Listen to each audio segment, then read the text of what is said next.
Ok, on va pouvoir commencer du coup. Je me présente, je suis Ségolène et on va parler aujourd'hui de comment donner et recevoir un feedback. Le feedback, ça fait partie des notions qu'on a beaucoup dans l'agilité, notamment dans Scrum, dans le Lean Startup. En effet, on parle de feedback pour recueillir en fait les différents éléments issus des utilisateurs pour pouvoir pivoter ou non sur notre stratégie.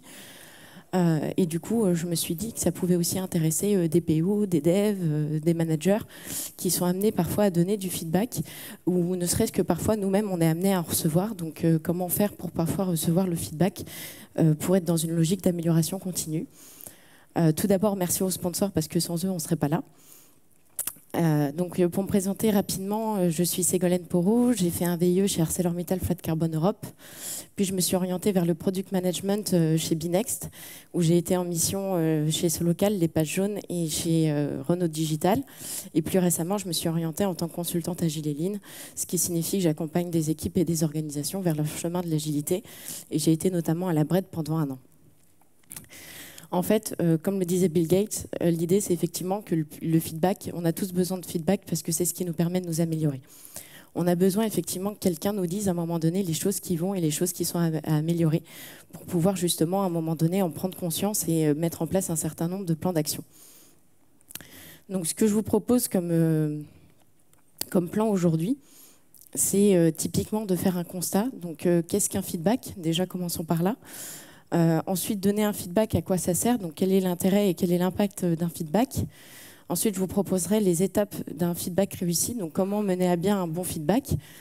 Ensuite, je vous proposerai de se positionner du point de vue de la personne qui reçoit un feedback, parce qu'on se pose souvent la question de comment le donner, mais parfois la question de le recevoir est aussi un enjeu pour pouvoir le maîtriser et pouvoir en faire quelque chose. Et ensuite, je vous proposerai une boîte à outils. Donc, ce sont des outils assez classiques dans le feedback. Donc, on a l'approche Boost, l'approche Oscar, l'approche DISC et le rapport d'étonnement qui vous permettront d'avoir des billes en fait, pour donner des feedbacks soit d'une manière informelle, soit d'une manière formelle. Alors, du coup, qu'est-ce qu'un feedback? Un feedback, l'idée, c'est qu'il y ait une personne qui dit ou qui fait une action et cela génère en fait cela génère un impact chez une ou plusieurs personnes. Et dans une logique de rétroaction de la situation donnée, on va avoir ce qu'on appelle un feedback. Donc un autre message qui nous permet en fait de rebondir sur l'action ou sur ce qui aura été dit. Ce que j'aime particulièrement dans cette image, c'est la petite boucle bleue qu'on voit derrière, qui en fait montre bien qu'on est dans un échange, qu'on est bien dans quelque chose d'interactif et surtout en fait quelque part qui vise en fait à communiquer l'un avec l'autre. Parce que de temps en temps, on pense que le feedback, c'est une validation. Or, c'est juste un moyen de nous améliorer. Il existe plusieurs types de feedback. Le feedback positif ou correctif. J'aime pas trop la notion de négatif parce qu'en fait, le fait que ce soit négatif fait qu'on met un jugement dessus. Alors que peut-être l'intention à la base n'était pas forcément négative, elle était peut-être là juste pour vous corriger ou pour vous aider à améliorer quelque chose où vous pourriez être encore meilleur. Et positif, c'est fait pour renforcer des comportements, des attitudes, des postures que vous avez déjà. Et le but, c'est de continuer dans cette voie-là, donc de vous encourager. Il peut être verbal ou non verbal. Verbal, c'est ce qui va être exprimé clairement par la personne dans le feedback. Ou non verbal, donc là, c'est tout ce qui est lié au comportement. Par exemple, quand vous avez un échange avec quelqu'un qui hoche la tête, etc., c'est déjà des signes comme quoi votre message a bien été reçu et approprié. On peut avoir du quantitatif ou du qualitatif. Donc typiquement, je suis consultante et dans le quantitatif, ça reviendrait au nombre de livrables que j'ai pu livrer par rapport à une date donnée. La qualité, ça sera l'exigence en fait qui aura été réalisée ou non. Il peut être oral ou écrit. C'est vrai que la plupart des feedbacks se font à l'oral pour favoriser l'échange, mais je trouve que l'écrit, c'est aussi une très bonne manière aussi d'exprimer un petit peu les idées qu'on peut avoir suite à une action ou suite à un échange. Et surtout, l'écrit, si vous êtes à l'aise avec celui-ci, peut être un très bon moyen de communiquer si vous êtes à l'aise. En fait, j'ai été dans des situations où j'ai pas eu de feedback pendant plus d'1 an. Donc le résultat a été assez sans appel, on va dire, puisque typiquement, au début, c'est de la démotivation qui s'opère, puisqu'en fait, on n'a aucune idée de si ce qu'on fait est bien ou pas bien, ou si on doit s'améliorer sur un axe particulier ou pas. Donc typiquement, j'ai été dans un premier temps démotivée Et ensuite, dans un deuxième temps, j'ai été désengagée. Donc, en fait, le feedback, c'est ce qui va vous permettre, en fait, quelque part, à un moment donné, de justement s'assurer qu'à un moment donné, vous avez de la performance, puisque, en fait, vous serez engagé, vous aurez une véritable connaissance de ce que vous faites, et ce à quoi ça va vous permettre ensuite de vous améliorer. Pardon. L'intérêt d'un feedback, ça permet d'augmenter la performance parce que c'est un vecteur d'engagement en fait. Ça permet de connaître l'effet de son action et en fait par effet de petits pas, plus on aura des feedbacks réguliers, plus on aura des actions à mettre en place qui nous permettront d'évoluer et de surtout se développer. Le feedback aussi, quand on est au sein d'une équipe qui marche bien, ça se fait d'une manière informelle. J'ai eu la chance d'être dans des équipes, notamment quand j'étais chez Renault Digital sur DSR, où on se faisait des feedbacks informels sur ce qui allait bien, sur ce qui allait moins bien, et à chaque fois, c'était dans une logique d'amélioration continue. Donc, ça permet d'une part de fédérer l'équipe, et ça permet d'autre part de toujours s'améliorer ensemble vers un but commun. Et ça encourage d'autant plus les interactions. Du coup, on ose se dire les choses, ce qui va moins bien, et c'est super important pour pouvoir s'assurer qu'en fait, l'équipe fonctionne bien. Ensuite, l'effet de connaître son action, ça va nous permettre, un peu comme en Lean Startup vis-à-vis du produit, quand on dit qu'on pivote ou qu'on pivote pas, l'idée c'est de pouvoir ajuster sa position par rapport au retour qu'on a eu.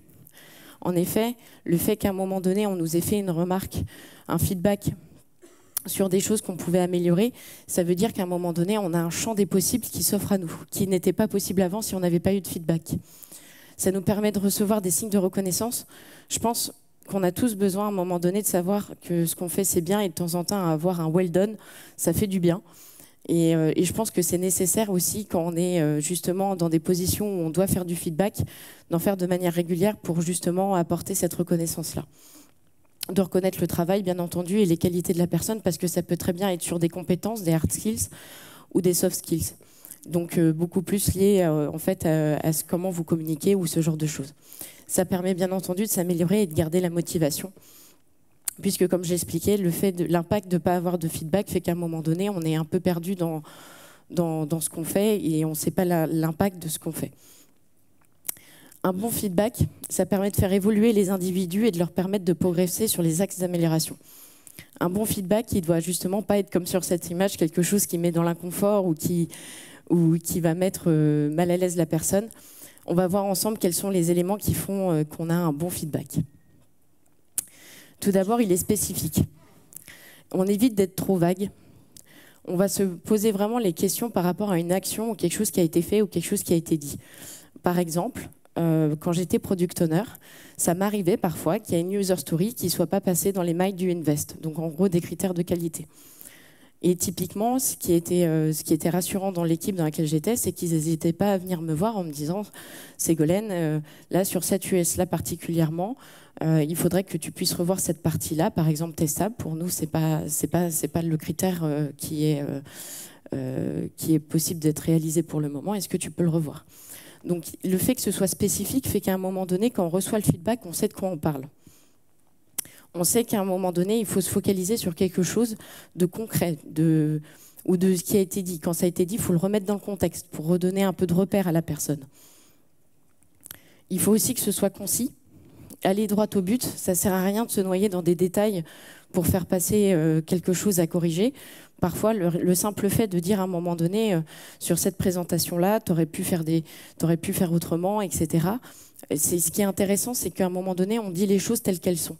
On ne se prend pas la tête sur un moment donné du détail, on va rentrer sur vraiment quelque chose de droit au but, straight to the point, et tout ça dans un cadre bienveillant.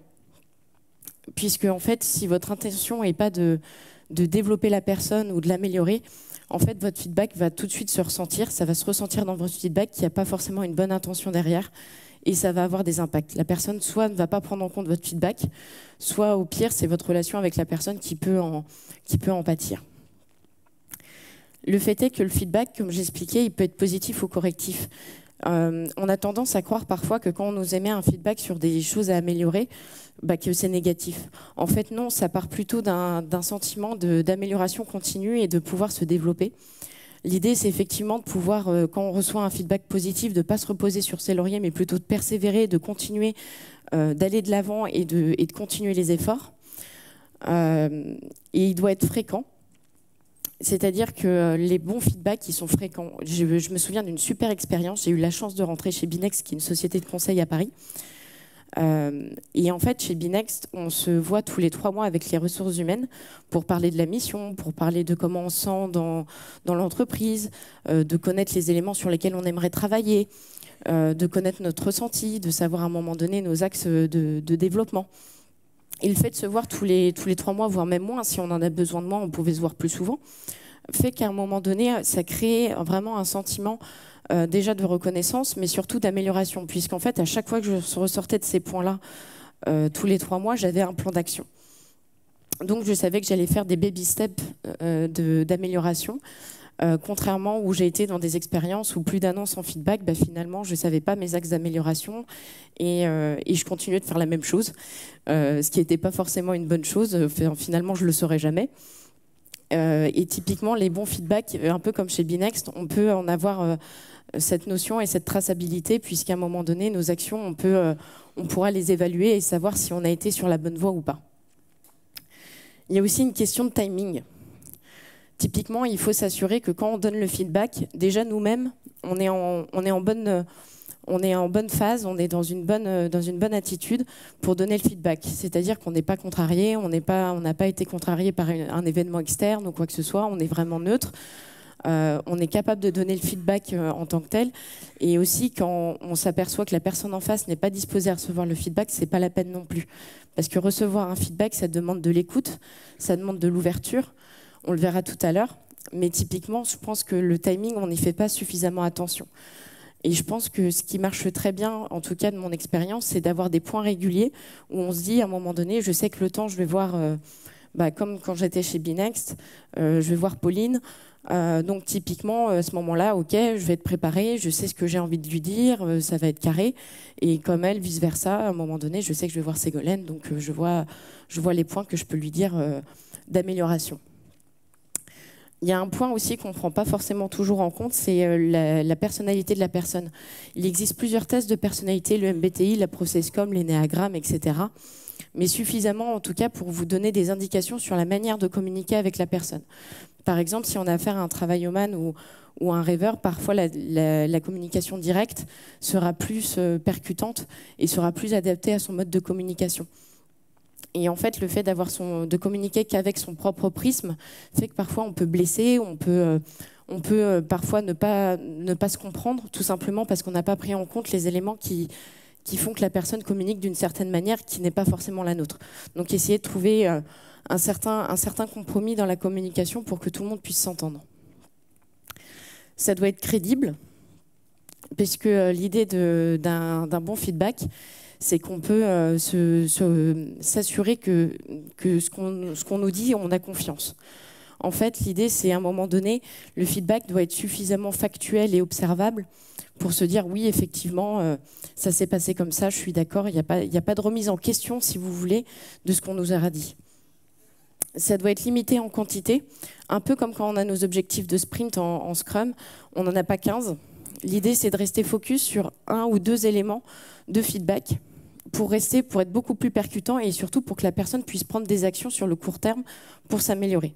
Parce qu'en fait, plus vous aurez une to-do list énorme, moins vous allez faire de choses, parce que d'une part, c'est décourageant. Quand on se rend compte qu'il y a plein de choses à faire, c'est pas forcément le plus motivant. Mais c'est surtout que ça nous permet de rester focus sur les sujets du moment, et ensuite les sujets qui sont moins importants, on les adressera plus tard. Ça, c'est mon préféré, c'est utiliser des exemples concrets. Personnellement, je suis quelqu'un qui a besoin de comprendre de quoi on me parle, et quand on fait référence à quelque chose, j'aime bien qu'on me cite un exemple, qu'on me donne un contexte, qu'on me donne typiquement à ce moment-là, dans tel contexte, tu as dit ça, ou dans tel élément, dans tel projet, tu as fait tel livrable de telle qualité. Toujours resituer via un exemple, parce que d'une part, ça permet de s'assurer qu'on parle bien de la même chose déjà dans un premier temps, et dans un second temps, ça permet aussi de se projeter. C'est-à-dire qu'à un moment donné, on se rappelle la scène, on se rappelle ce qui s'est passé, et se dire à un moment donné, ah oui, effectivement, sur cet exemple-là, il y a des choses qui étaient bien, il y a des choses qui étaient moins bien. Comment je peux faire pour m'améliorer la prochaine fois en prenant cet exemple-là en considération. sachant que les exemples, parfois, ils sont liés à un contexte particulier, il y a des causes particulières qui permettent en fait de prendre en compte un certain retour. Et les bons feedbacks, personnellement, ils ont toujours été mis en place, ils m'ont permis de mettre en place un certain nombre de plans d'action. Donc qui, quoi, quand, comment. L'idée, c'est effectivement d'un moment donné de pouvoir se dire qu'est-ce que je vais faire, qu'est-ce que je fais de ce feedback-là. Si je ne peux pas m'améliorer avec, bah, c'est dommage, mais à un moment donné, ce qui est le plus important, c'est de pouvoir à un moment donné avoir ces actions-là sur le court terme, le moyen terme ou le long terme, en se disant il faut que je puisse me dresser un certain nombre de to-do qui me permettront en fait d'atteindre ce résultat-là. Ce résultat, entre guillemets, je vais pouvoir aussi l'évaluer. Parce que ce que j'ai remarqué aussi, c'est que de temps en temps, on nous fait un feedback, on a un plan d'action, on a des actions à faire, mais on ne les évalue pas derrière. Donc on ne sait pas si nos actions en fait, ont atteint leur objectif ou pas. En fait, le feedback, c'est quelque chose d'interactif. On doit pouvoir poser des questions à la personne qui nous donne le feedback. On peut se permettre de demander des compléments d'informations, avoir plus de détails, plus d'informations sur ce qui a été dit. Ça doit rester factuel. Le nombre de fois où j'ai eu des opinions, des ressentis, etc., qui sont très personnels, en fait, où je ne peux rien y faire. Du coup, l'idée, c'est toujours pouvoir avoir quelque chose de tangible qu'on peut observer pour pouvoir effectivement s'améliorer dessus. Et un peu d'empathie, ça ne fait pas de mal, puisque parfois on a des contextes particuliers qui font qu'on a réagi d'une certaine manière, ou parce qu'il y a un moment donné, les règles du livrable n'étaient pas claires, ou les instructions n'étaient pas claires, donc forcément le résultat n'était pas celui qu'on attendait. Bref, il peut y avoir énormément d'éléments qui font qu'à un moment donné, on n'a pas eu le résultat qu'on escomptait, et un peu d'empathie justement de la part de la personne qui donne le feedback, ça ne fait pas de mal. Donc pour vous expliquer un peu le cycle du feedback, le cycle du feedback se base, et dans toutes les recherches que j'ai faites pour donner des bons feedbacks, on passe toujours par une phase d'observation. Il se passe quelque chose, il y a un fait, il y a un élément, il y a une action, il y a quelque chose qui a été dit, qui fait qu'à un moment donné, on va du coup se poser un certain nombre de questions vis-à-vis du résultat, soit positif, soit correctif. Ensuite, on va avoir des conséquences, un impact vis-à-vis de ce qui a été observé. Le seul truc, c'est qu'on ne se pose pas assez souvent la question des causes. On va tout de suite regarder les conséquences, mais on ne se pose pas la question de qu'est-ce qui a généré ça, en fait. Et ce qui est intéressant quand on fait un bon feedback, c'est aussi de s'intéresser aux causes. Dans quelle situation était la personne? Est-ce qu'elle a eu tous les éléments pour pouvoir faire le résultat qu'on espérait d'elle? Est-ce qu'à un moment donné, il y avait bien les prérequis nécessaires pour pouvoir faire le travail qui était demandé? Bref, avoir un peu une bonne idée du contexte pour pouvoir avoir une bonne idée de l'impact. Ensuite, on va avoir, grâce aux impacts qu'on va définir, on va pouvoir définir ensemble un champ de perspective. C'est-à-dire qu'il n'y a pas une idée nécessairement qui va émerger, il peut y en avoir plusieurs. Et c'est ça qui est intéressant, c'est de se dire qu'il y a un champ des possibles qui s'ouvre à nous, et c'est ça qui est magnifique avec le feedback, c'est qu'à un moment donné, on va pouvoir avoir de nouvelles perspectives, des choses auxquelles on n'aurait jamais pensé, parce qu'on ne pensait pas à un moment donné d'avoir que telle action génère tel comportement ou tel résultat.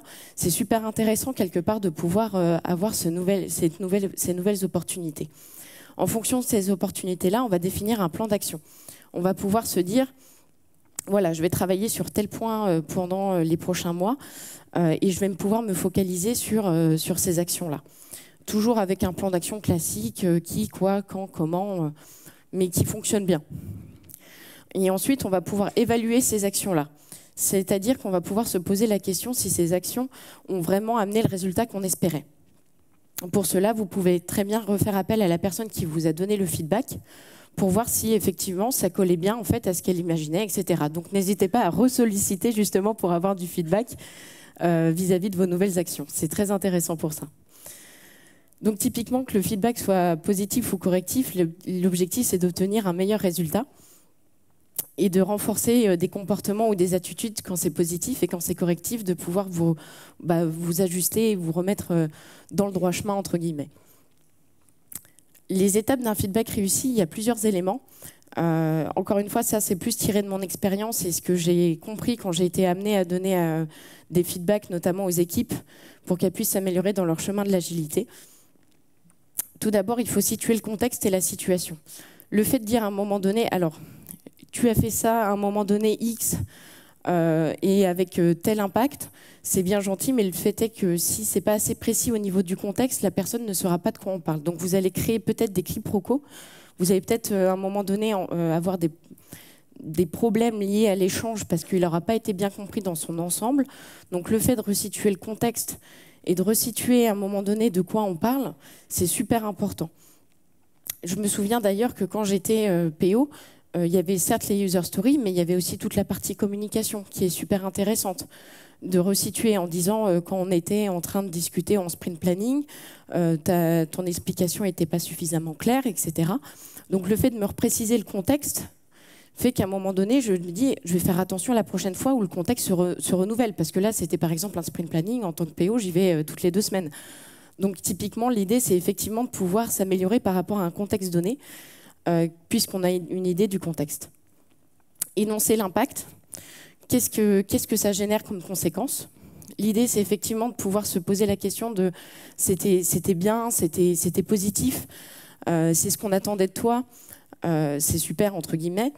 Ou alors plutôt, là, sur ce coup-là, le résultat espéré, c'était pas celui qu'on attendait, mais par conséquent, je pense que la conséquence, c'est effectivement de comprendre pourquoi ça n'a pas donné le résultat qu'on escomptait. J'ai mis cette slide-là sur les émotions parce que dans la méthode DISC, en fait, il propose effectivement d'énoncer l'émotion par rapport à un impact. Sauf que dans certains contextes, c'est pas évident de livrer ses émotions dans le milieu du travail. Je sais que quand j'étais chez Arcelor, c'est pas quelque chose de monnaie courante, on va dire. Donc je l'ai mis quand même parce que ça dépendra de votre contexte. Si vous vous sentez à l'aise, c'est plutôt une bonne chose parce que ça permet d'exprimer vous ce que vous avez sur le cœur et de vous libérer entre guillemets aussi sur ce que vous aviez. Ça peut être de la colère, ça peut être de la peur, ça peut être de la joie. Enfin, il y a plusieurs émotions. Mais l'idée, c'est effectivement d'y aller avec des pincettes parce que du coup, vous rentrez dans un univers très subjectif. Et forcément, ça peut créer, en tout cas selon les contextes d'entreprise qui sont plus ou moins ouvertes aux émotions dans l'entreprise, de générer pas des problèmes, mais des éléments qui, à un moment donné, peuvent aggraver la situation. Et bien entendu, toujours un plan d'action qui permet en fait de s'améliorer dans le cadre du feedback correctif ou même du positif. Puisque c'est l'action, enfin on m'a souvent dit que l'action était salvatrice, c'est bien vrai, puisqu'à un moment donné, le fait de se mettre en mouvement pour s'améliorer fait qu'à un moment donné, on va être dans une logique d'amélioration continue et on va se sentir évoluer, grandir, et c'est ça qui est important. Le fait est qu'à un moment donné, parfois, on oublie de valider le feedback avec la personne. Le nombre de fois que j'ai vu des feedbacks où au final, on ne se posait pas la question si la personne avait bien compris, si ça lui allait, si à un moment donné, ça générait chez elle quelque chose de particulier. On peut lui demander son ressenti aussi, il n'y a pas de souci. Mais l'idée, c'est effectivement de valider les différents points avec elle pour s'assurer que le message a bien été compris d'une part, et d'autre part que les actions qui vont en découler sont bien cohérentes. Puisqu'à un moment donné, on risque de créer tout simplement quelqu'un qui part dans une direction et quelqu'un qui part dans une autre direction, ce qui est un peu dommage. Bien entendu, l'objectif, c'est d'ouvrir sur l'avenir, puisque finalement, quand on fait un feedback, c'est de donner des opportunités, en fait. C'est l'opportunité de trouver d'autres moyens de faire, d'autres façons de faire, et surtout d'autres façons, d'un moment donné, de pouvoir s'améliorer sur certains points où on peut être meilleur. Donc l'idée, effectivement, c'est toujours de rester ouvert, d'avoir une attitude ouverte à l'avenir et de se poser les questions de comment je peux faire pour m'améliorer en fonction du feedback qu'on m'a donné. En fait, en somme, que faire d'un feedback? En soi, c'est un cadeau qu'on vous fait. C'est une opportunité de s'améliorer, c'est le moment de faire différemment, c'est le moment de voir les choses différemment, même quand c'est correctif et que vous l'avez peut-être mal interprété ou que vous le jugez négativement, au bout du bout, c'est fait à un moment donné pour vous donner une autre perspective sur ce que vous faites ou sur ce que vous avez dit, par exemple. Et c'est ça qui est intéressant. C'est toujours de garder en tête que quand on vous fait un feedback, à la base, c'est un cadeau qu'on vous fait. Et c'est pas forcément pour un moment donné vous descendre ou quoi que ce soit. Bien entendu, si l'intention est bienveillante, hein, c'était une des caractéristiques du bon feedback, c'est que ça devait être bienveillant. L'idée, c'est effectivement qu'on puisse se positionner avec une certaine posture, notamment une posture d'écoute.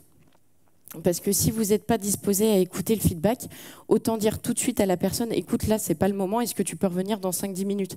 Si pour X raison, vous n'êtes pas disposé à écouter calmement la personne, autant le dire clairement, je veux bien entendre ton feedback, ça serait avec plaisir, mais pas là tout de suite. Ce que vous pouvez faire aussi, c'est de rester ouvert en fait à ce qu'on va vous dire. Parce que parfois, c'est très surprenant, les feedbacks, on nous dit des choses auxquelles on n'aurait jamais pensé. Et typiquement, l'idée, c'est effectivement de rester très ouvert, puisqu'à un moment donné, il y a des choses qu'on pensait qu'on avait bien fait et malheureusement, ça n'a pas été interprété comme ça. Donc, restez très ouvert à ce qu'on peut vous dire.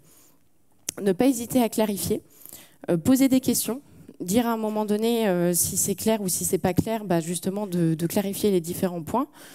Et surtout, pas de justification. C'est pas le moment où on vous dit, si on vous dit une remarque qui vous a peut-être blessé ou que vous n'êtes pas d'accord, l'idée c'est pas de rentrer dans des oui, mais parce qu'à ce moment-là, on m'avait pas expliqué ça. C'est pas le moment de la justification. Vous demandez du détail et à ce moment-là, vous pouvez renchérir en expliquant que dans votre perspective et dans votre point de vue, il n'y avait pas forcément tous les éléments pour réaliser le livrable ou pour réaliser l'action qu'on vous avait demandé de faire. Reconnaître les faits, en gros, c'est faire preuve de bonne foi.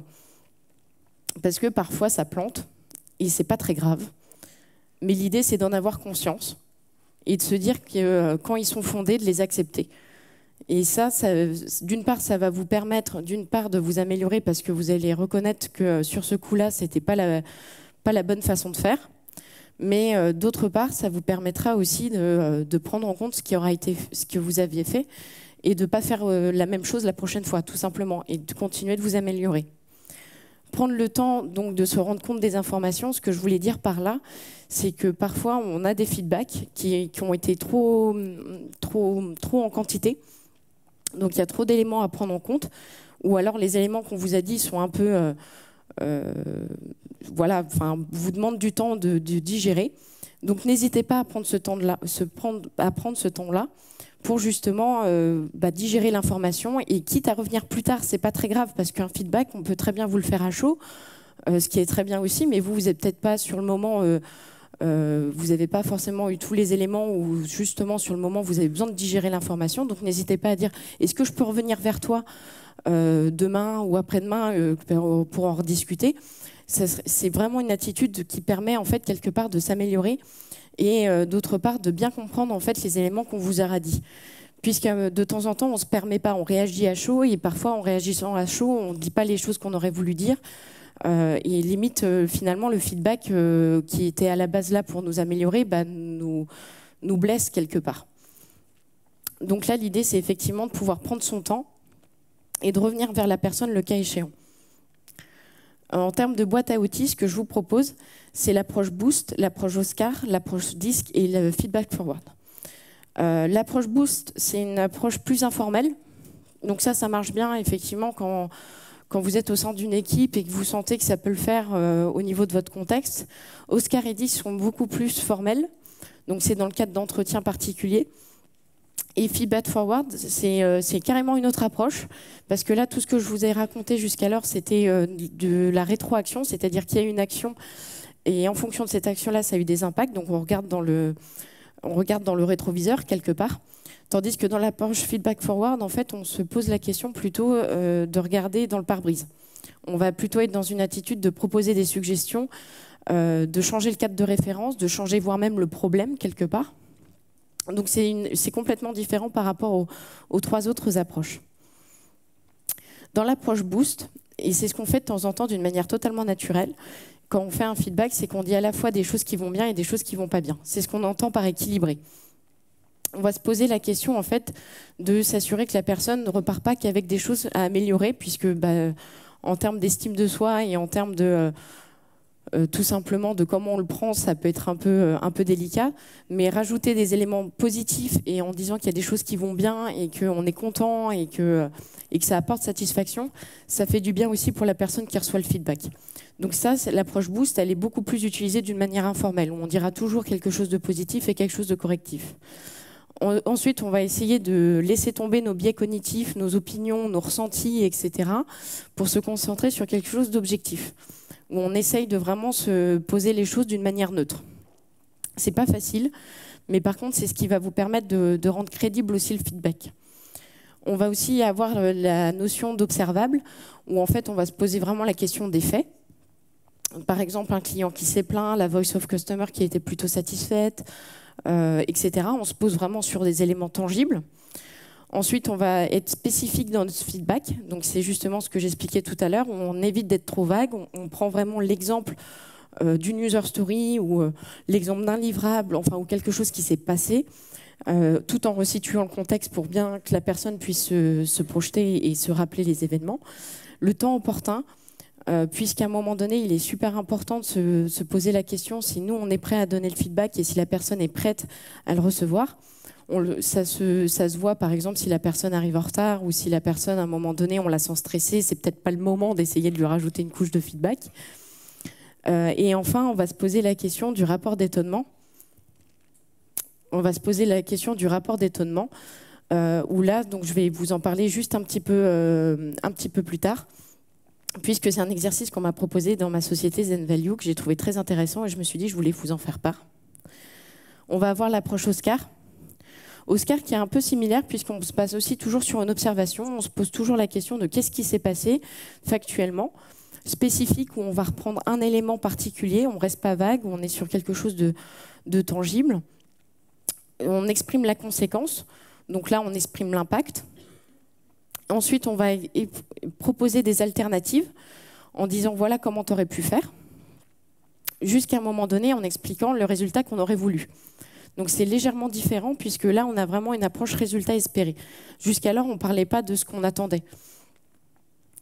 Et dans l'approche disque, en fait, c'est selon votre contexte.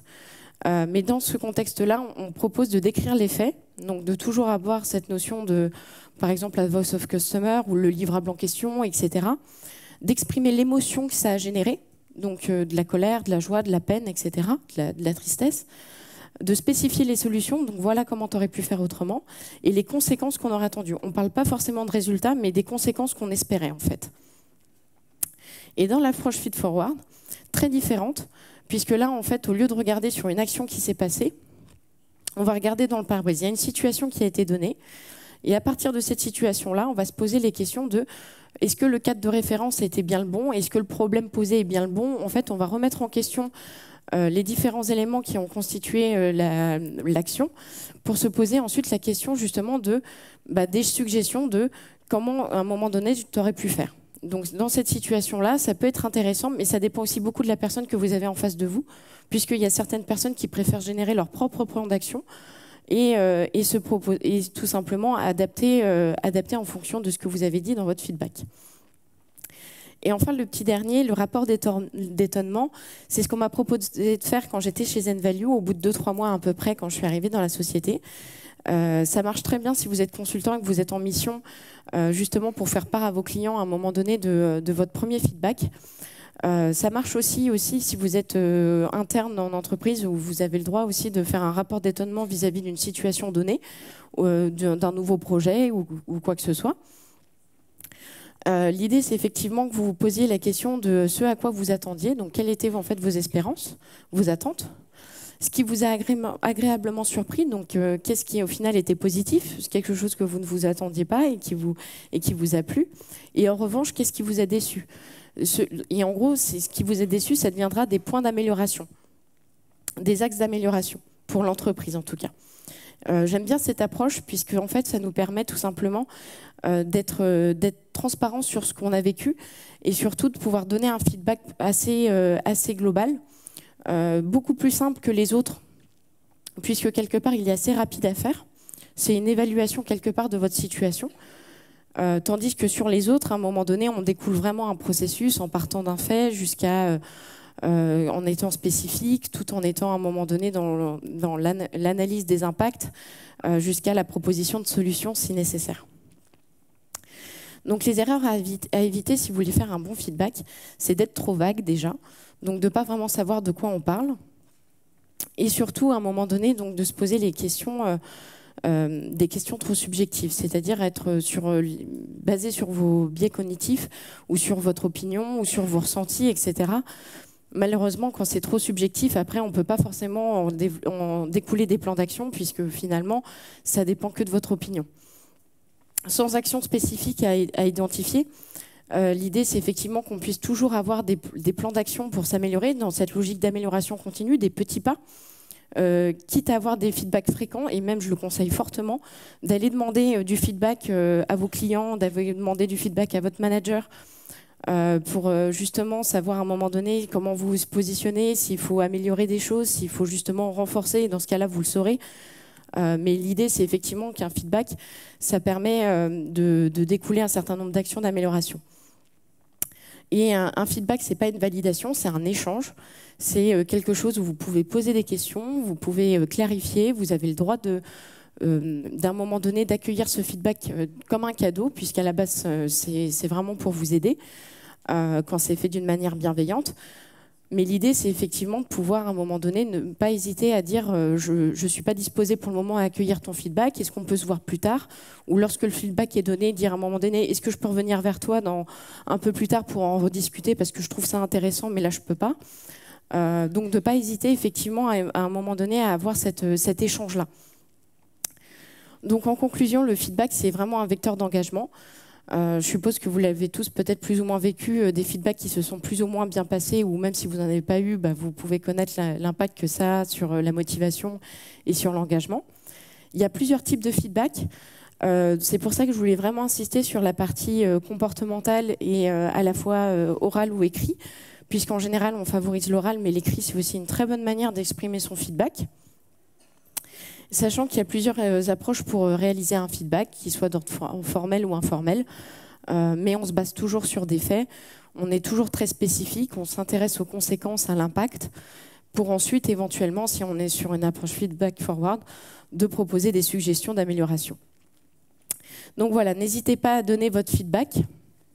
C'est un cadeau que vous faites à la personne, tout simplement. Si vous avez ces bases-là, il n'y a pas de raison que ça ne se passe pas bien, justement, bien au contraire. Donc n'hésitez pas, c'est une bonne approche. Est-ce que vous avez des questions?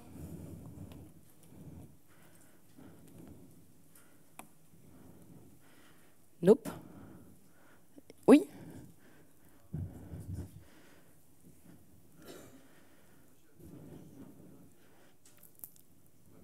Oui, s'il te plaît.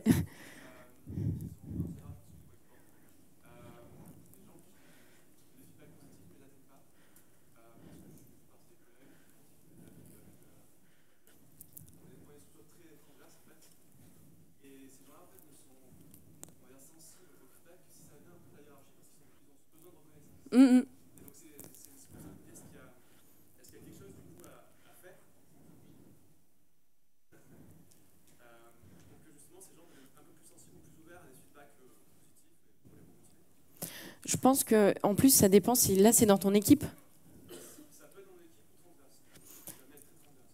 En fait, ce qu'il y a, c'est quand tu fais un feedback, est-ce qu'à un moment donné, tu resitues bien les éléments?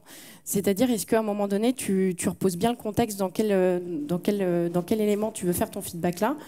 Et est-ce qu'à un moment donné, ces personnes sont à l'écoute, en fait? Si la personne, en fait, en face de toi n'est pas en posture d'écoute ou d'ouverte au changement et aux perspectives, en fait, tu n'es pas dans une relation en fait, de communication, tout simplement. Après, ce que tu peux faire, effectivement, c'est de lui expliquer à un moment donné, justement, que ton feedback, il est là, justement, pour à un moment donné l'améliorer ou justement faire preuve de reconnaissance, etc.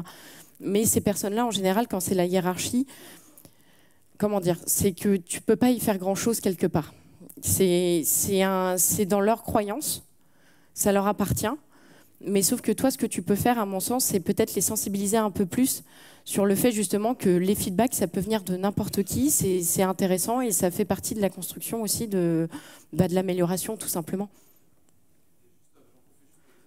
Oui. Ouais.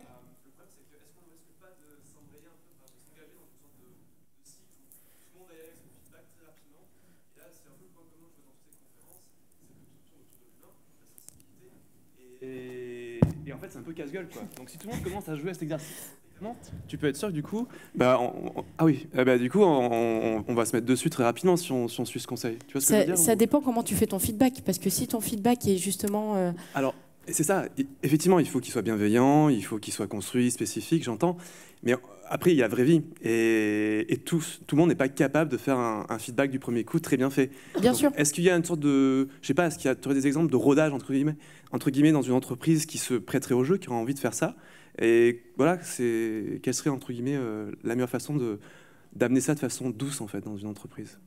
Je pense que la meilleure façon, déjà, c'est de tester une première approche. C'est toujours dans l'approche test and learn qu'on a dans l'agilité. Okay, c'est de tester une première approche de feedback. T'en as plein à disposition où tu peux essayer d'une manière informelle, formelle, etc. Voir des suggestions. Donc, essayez plusieurs approches, quitte ensuite à en trouver une qui vous va bien, en fait. Et ça dépend beaucoup de la personne qui donne le feedback et de la personne qui la reçoit. Donc, quand c'est des relations un peu managériales, pardon, à un moment donné, c'est aussi au manager de trouver sa propre posture et sa propre façon de donner du feedback, tout en faisant attention à la personne qu'elle a en face. Mais d'y aller par petits pas, en fait. Là, je dis fréquent parce que quand on n'en a pas pendant très longtemps, c'est pas bon non plus. Mais il y a un juste milieu à trouver, en fait. Et c'est à un moment donné en essayant. Donc, je conseillais une fois tous les 3 mois. Je trouve ça pas mal par trimestre. Ça donne une bonne piste. Après, en fonction des éléments, vous pouvez à un moment donné faire ça plus fréquemment ou moins fréquemment. Ça dépend du contexte. Ok, merci. Je t'en prie. Bonjour. Bonjour. Moi j'ai une question sur l'aspect culturel parce que je me demande si le problème des feedbacks c'est peut-être pas trop tard qu'on essaie de mettre en place ça dans une entreprise, mais qu'on devrait faire ça même plus tôt au niveau de l'école, que ce soit des choses qui soient je te rejoins complètement. Pour moi, il y a un moment donné, c'est une question certes culturelle, mais aussi de façon dont on a de communiquer.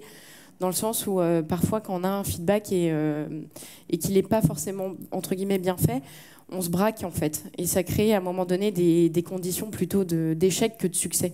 Donc à mon sens, c'est des choses qu'on devrait apprendre même à l'école, comment donner un feedback. Enfin, tu vois, c'est des choses comme ça. Malheureusement, c'est pas le cas. Donc on est obligé de le faire en entreprise et selon le contexte, ça peut être un peu comme on se le disait à l'instant, plus ou moins périlleux. Mais l'idée, c'est effectivement déjà d'enranger ce premier mouvement en fait, de faire ce premier petit pas pour en fait être dans une logique d'amélioration continue des individus et des groupes en fait.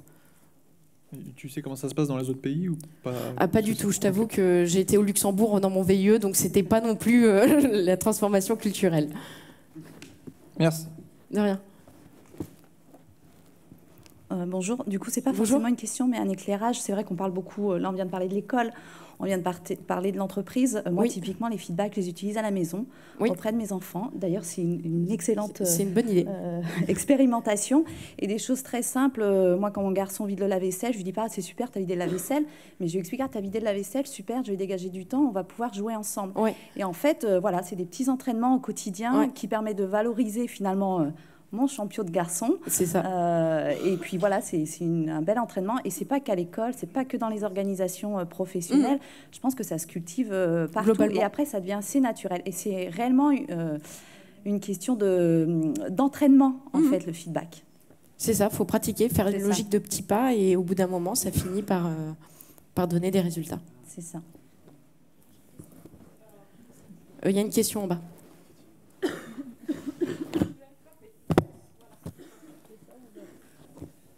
Moi, je voulais savoir... Ah non, ça marche pas. Là, c'est bon? Non. Faut que je tape plus fort. Là? Non. Non. Là, c'est bon? Ouais.